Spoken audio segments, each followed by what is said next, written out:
Hello again, I'm John Terzak, and this lesson today is about white sauces. Not white sauce because there isn't a white sauce. There's ways to make different white sauces based on the cook's intention for the final use of the sauce. We're going to make three different kinds here quickly. Now these are all sort of derivatives from the old bechamel.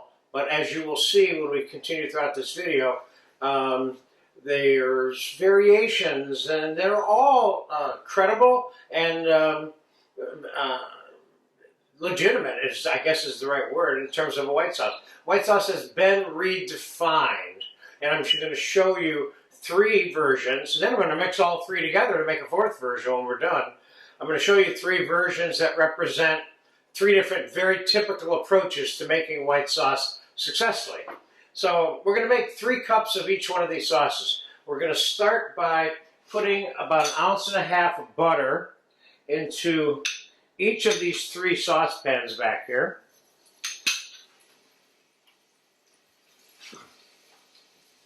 And traditionally, white sauce has cooked onions and some combination of dairy, which includes milk and or cream or light cream. So the first one we're going to make is going to be closer to the original bechamel, which is onions. So we're going to put about 1.5 cups of onions in here with a little bit of thyme. We're going to saute that a little bit, but we're not going to brown any of these added items that are going into the white sauce, okay? And then, well, let's get all the onions cooking in all of them. So then we have another one that we're going to thicken with cornstarch. We're going to put about 1.5 cups of onions in there with a little bit of the dried leaf thyme also. Turn these down a little bit before I don't do what I'm telling you not to do. And the third one, well, the first one we're going to thicken with flour. Excuse me, I didn't mention that. The second one, we're going to thicken with some cornstarch. And the third one, we're going to thicken by natural reduction. Now, typically, when white sauces are made, mirepoix is not added to them. In this case, for one of them, I'm going to add some mirepoix. So let's get some celery, carrots, and onions, about 1.5 cups of the that mixture into this saucepan.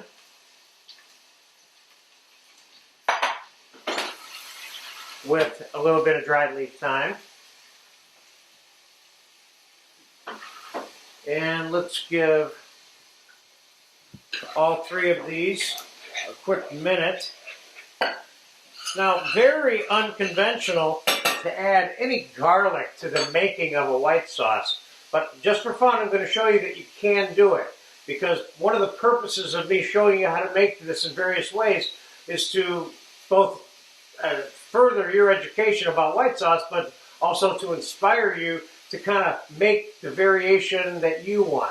Like, I could be putting other fresh herbs in here. Theoretically, I could put some white wine in some of this mirepoix and reduce it before I added the milk if I wanted to have a white wine flavor to it, which I don't. I'm making just basic white sauces for a taste. So let's put a pinch of garlic in here. I put like a tablespoon of garlic in there. Now, let's put 3 cups of whole milk. Now, this is the one here that these are all kind of cooking away kind of nicely back here without browning. Now, this one here I just added the garlic to, that we're going to use as the one that has no thickening agent whatsoever. I'm going to start by adding 3 cups of heavy cream to.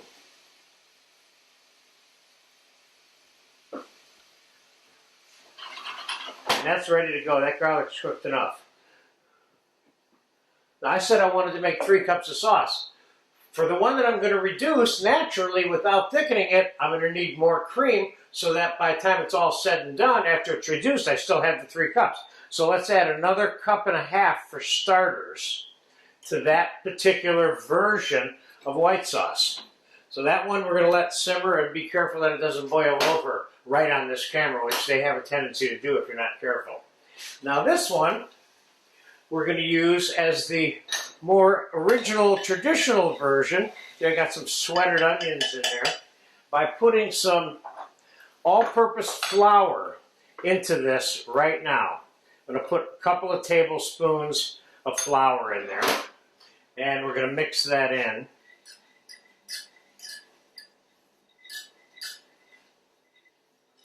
And now there's, of course, other ways that you can incorporate that flour, and a lot of times people will just make a separate roux, but in this case it's not necessary. We can do it all in the same pan. I'm adding a little more butter to this.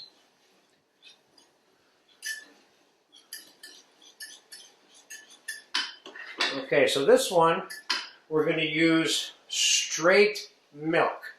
Now let's add our 3 cups of milk to this one. We have to be very careful with that saucepan so it doesn't boil over on us, or that we don't spill it. Okay, so that's white sauce number 2 started. And finally, the one back here, which I'm going to thicken with cornstarch, we're going to use half cream and half milk. So let's go 1 cup of milk. Oh, let's go two parts cream and 1 part milk. How's that? Since that's how much milk I happen to have out on the table right now. And that one we're going to thicken with cornstarch.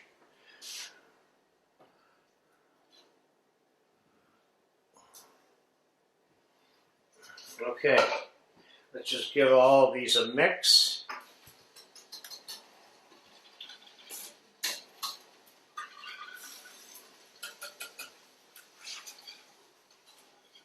And we'll take a quick break, and I'll come back. When they come up to the simmer, we'll monitor them a little bit, and I'll tell you about a couple of additions that we're going to make and show you those additions when I come back in a few minutes when they come up to a simmer. Okay, these 3 white sauces have been simmering for about 15 minutes, okay? So let's go down to the original version that's closest to the bechamel, which is right here.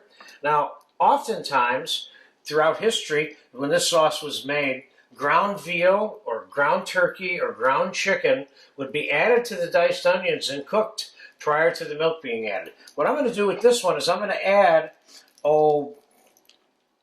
3 or 4 1/4 cup of reduced white veal stock, which you do have a video for. I could put reduced chicken in here, reduced chicken stock as an additional flavor, but I'm not done. That's thick, but I'm not. But this is thickening up very nicely. Now this one, which is the 1 cup of milk and the 2 cups of cream, let's get a little skimming in on this one. Get some of this stuff off. This is the one that we're going to thicken up with the cornstarch, and I have some slurry right here, and we're going to get that part done with this right now.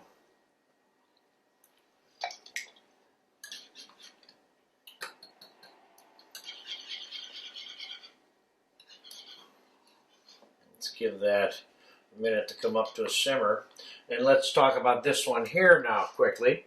This one, which is the all cream and will be thickened naturally by the reducing of the cream, takes the longest to cook because it has to reduce the longest. But as you can see, any flavor that you would want to infuse in any of these, you'd have it in here sort of at this point if you wanted to, meaning herbs, whole roasted garlic, or whatever the case may be. Remember, you're making these white sauces for a specific intention usually, you know.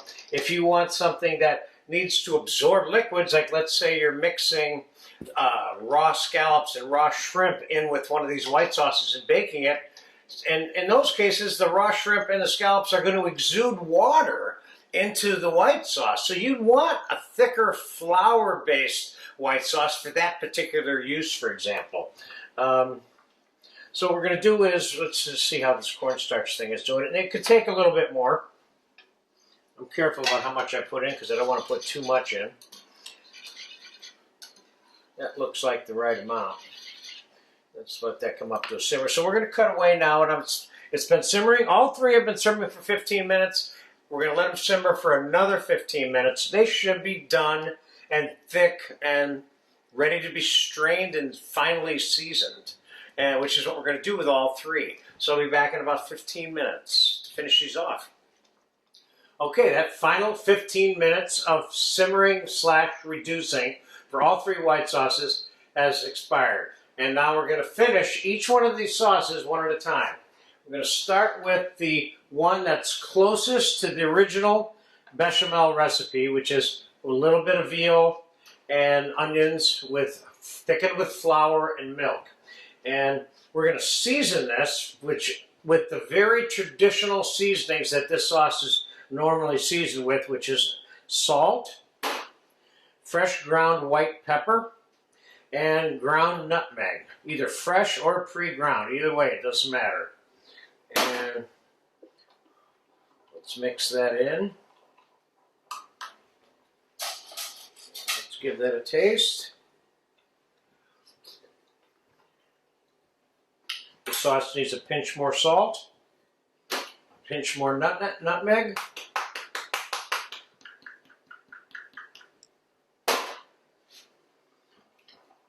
Okay, let's strain this through a fine screen.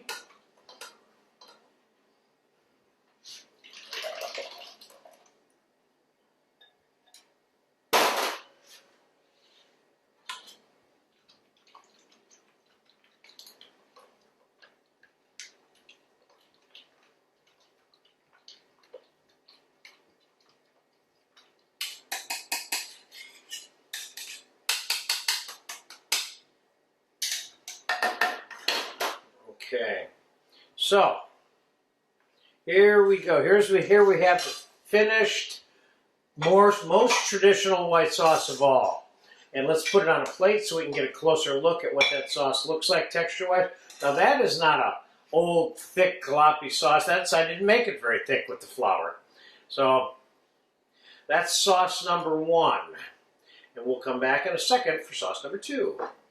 All right, the second white sauce, which is the one that we thickened with the cornstarch, which is 2 cups of cream and 1 cup of milk with the sauteed onions and the thyme, is also done. And we're going to strain it through a fine strainer as well.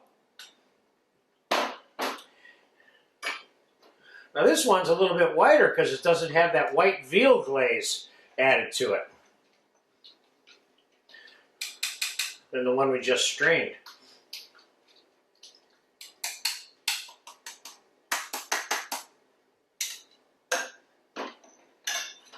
Okay, let's give this one a taste, and we'll give it a little seasoning. We can season it before we strain it, after we strain it, both, whatever. I like this one too. Keeping in mind, this is a base sauce. In most cases of me making them or you making them, it should be that this isn't really the finished sauce, even though there are moments where it might be. But generally speaking, I'd say it's not, and you're going to take this and make it into a more complex sauce. So you think of this as the white version of brown sauce, so to speak. There's many sauces you can make out of this. Obviously, the first thought that comes to mind for me is all the cheese sauces. Okay, let's give that a taste.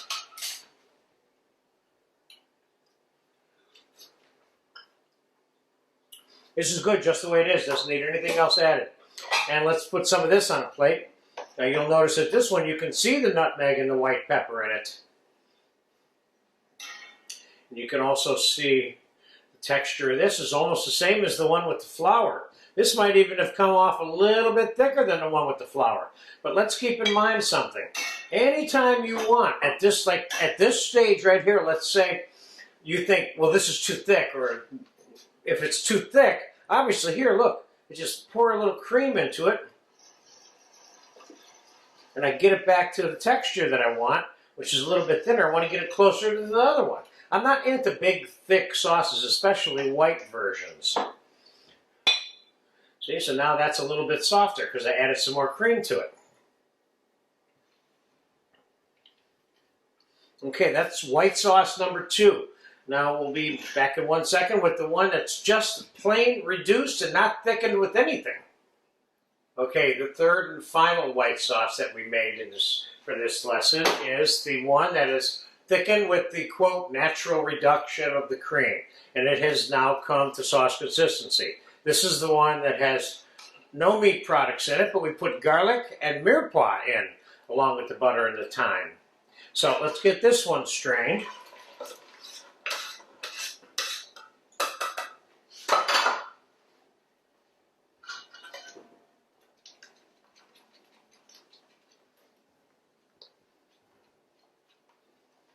This one looks good. This would be the richest one of the 3 because it's all cream and it's reduced. In some ways, it's the easiest one to make of the 3. Let's get the same seasoning that I'm using in all 3 of these today, which is ground nutmeg,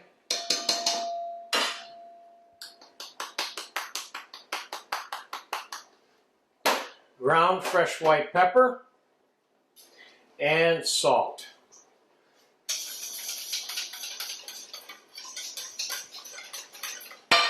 Now let's give that one a taste.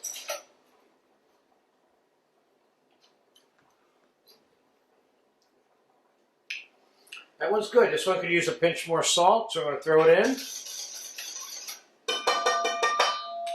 And now we're going to get some of this on a plate to show you the texture of this sauce.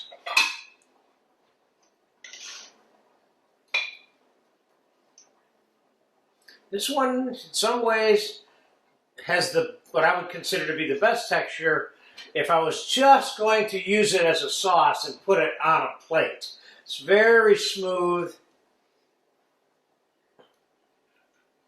and very consistent. The other 2 are also. It's just this one has a slightly different texture. That's the whole concept of this white sauce class, is for you to understand there's variations on the same primary principles of making white sauce that are all legitimate. Now, just for fun, which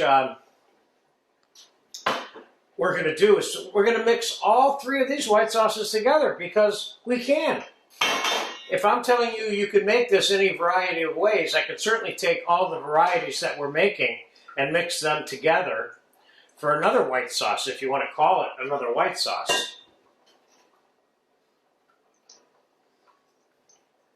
Then I will just use this for whatever white sauce use I have in the future, which are all based on lessons for you.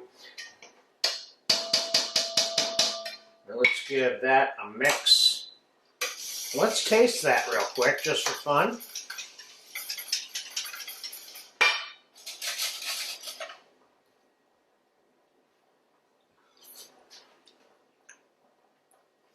This is a good one. This might be the best one of all 3. That's kind of funny to even think of it like that, but...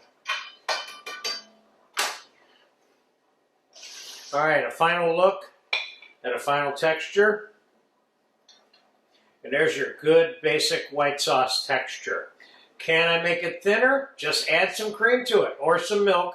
I tend to add cream to it because I like cream more, you know? All right, there you go.